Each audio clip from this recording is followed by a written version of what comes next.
Here with the wonderful Nicolle Flint, the equally delightful James Ashby, and the, well, double or nothing, delightful Christy McSweeney. I thought that'd just be the best way to weirdly introduce people. You know, that's my thing. Now, Nicolle, quickly before we go, just 30 seconds, because I didn't give you the chance to be part of the previous discussion, right? So Labor's getting ready for this new sort of, mega approach when it comes to environmentalism and all of the different fights within it.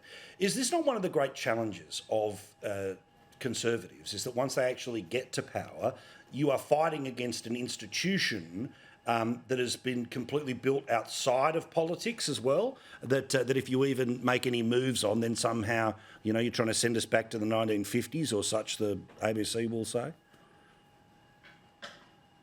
Well, precisely, and that's a big part of the problem, that the left-wing media, of which is, 95% of the Australian media, unfortunately, will fully support any of these big bureaucracies.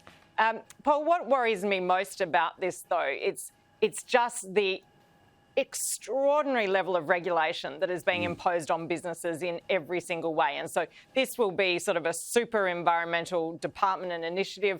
You've got the workplace relations changes, which have sent us back, 20, 30 years, cost of living pressures on business.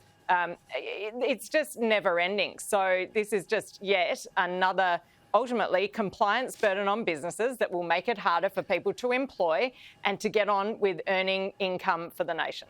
Bold predictions in a second, but Nicolle, you've written at skynews.com.au about the belief that women are going to start to turn on Albo. We'll see it sooner rather than later. It's the Labor Party that has its women problem, not the other way around.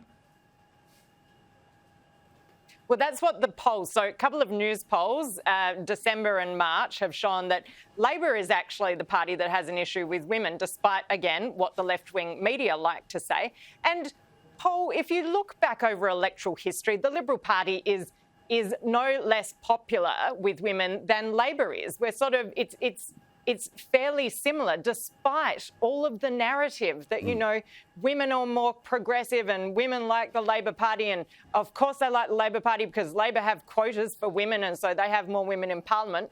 It is so demeaning to women to make those claims because at the end of the day, women will vote for the policies that best suit them and best suit their families. And right now, women in particular are feeling it on cost of living pressures. So I really think that this is going to be a tough election for the Labor Party. And ultimately, women aren't stupid. They will vote for the party that is going to best deliver for them, not the party who may have more women or whatever group you want to apply. They will look at the policies and vote on that basis.